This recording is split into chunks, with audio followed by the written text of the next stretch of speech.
오늘은 로마서 6장 1절부터 5절까지의 말씀을 함께 묵상해 보도록 하겠습니다. 말씀을 봉독해 드리죠. 그런즉 우리가 무슨 말 하리요? 은혜를 더하게 하려고 죄에 거하겠느냐? 그럴 수 없느니라. 죄에 대하여 죽은 우리가 어찌 그 가운데 더 살리요? 무릇 그리스도 예수와 합하여 세리를 받은 우리는 그의 죽으심과 합하여 세리를 받은 줄을 알지 못하느냐? 그러므로 우리가 그의 죽으심과 합하여 세리를 받음으로 그와 함께 장사되었나니 이는 아버지의 영광으로 말미암아 그리스도를 죽은 자 가운데서 살리심과 같이 우리로 또한 새 생명 가운데서 행하게 하려 함이라. 만일 우리가 그의 죽으심과 같은 모양으로 연합한 자가 되었으면 또한 그의 부활과 같은 모양으로 연합한 자도 되리라. 1절부터 5절까지의 말씀을 봉독해 드렸습니다. 바울은 앞에서 죄가 더한 곳에 은혜가 더욱 넘쳤나니라고 말한 바가 있습니다. 그 까닭에 일부 사람들로부터 이 가르침에 대한 질문을 받을 수밖에 없었을 것입니다. 그렇다면 죄를 지어도 괜찮은 것인가?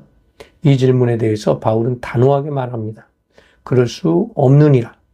죄에 대하여 죽은 우리가 어찌 그 가운데 더 살리오? 다시 말하면 예수 그리스도와 함께 죄에 대하여 죽은 우리가 더 이상 죄를 지을 수 없다는 것입니다. 물론 여기서 바울이 말하고자 하는 것은 결코 죄를 짓지 않을 것이라는 의미보다는 더 이상 죄의 지배를 받지 않게 될 것이라는 것으로 이해하는 것이 맞습니다.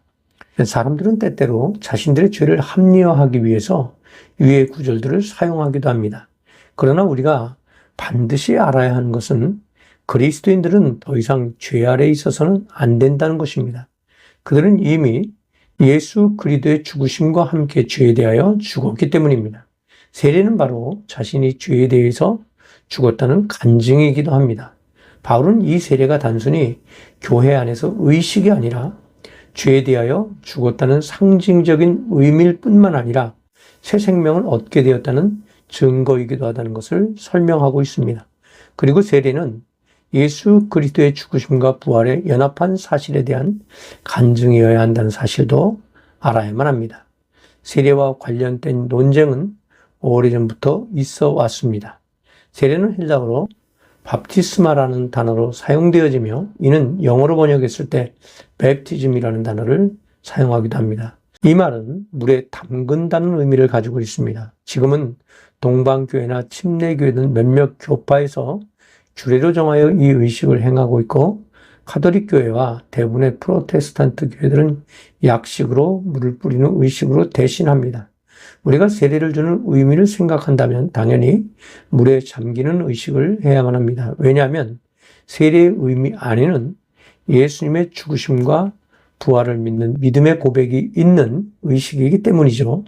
우리가 물에 잠김으로 죄에 대하여 죽고 물에서 다시 나옴으로 부활, 즉 새 생명을 얻었다는 간증의 행위가 바로 세례이기 때문입니다. 세례의 문제가 교회 안에서 논쟁이 되었던 이유는 그것이 구원의 증거로 사람들에게 인식이 되고 있기 때문입니다. 심지어 어떤 이들은 세례를 받아야만 구원에 이를 수 있다고 주장합니다. 분명한 것은 세례가 그리스도인으로서 출발하는 첫 번째 고백의 자리라는 것입니다.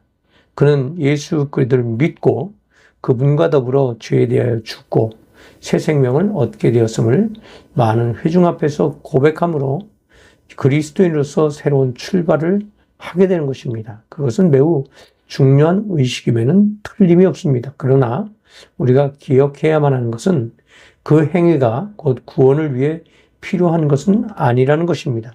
그토록 많은 논쟁이 있어 왔음에도 불구하고 물을 뿌리는 행위가 교회 안에서 행해졌던 이유는 의식으로서의 물에 잠기는 것이 아니라 마음으로서의 고백이 중요하다고 인식했기 때문입니다.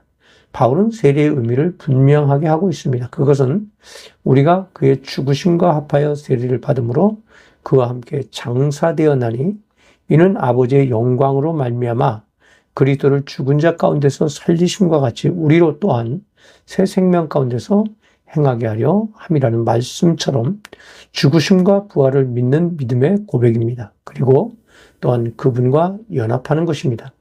만일 물에 잠기는 의식을 행한 자가 이러한 믿음의 고백이 없다면 그는 헛된 것입니다. 그러나 물을 뿌리는 의식에 참여한 자일지라도 그가 이러한 믿음의 고백이 있는 자라면 그것은 옳은 것입니다. 마음의 고백이 가장 중요하고 또한 그 의미를 바르게 이해하는 것이 중요하다는 것을 항상 깨달아 가시는 여러분 되어지기를 주님의 이름으로 부탁을 드립니다. 감사합니다.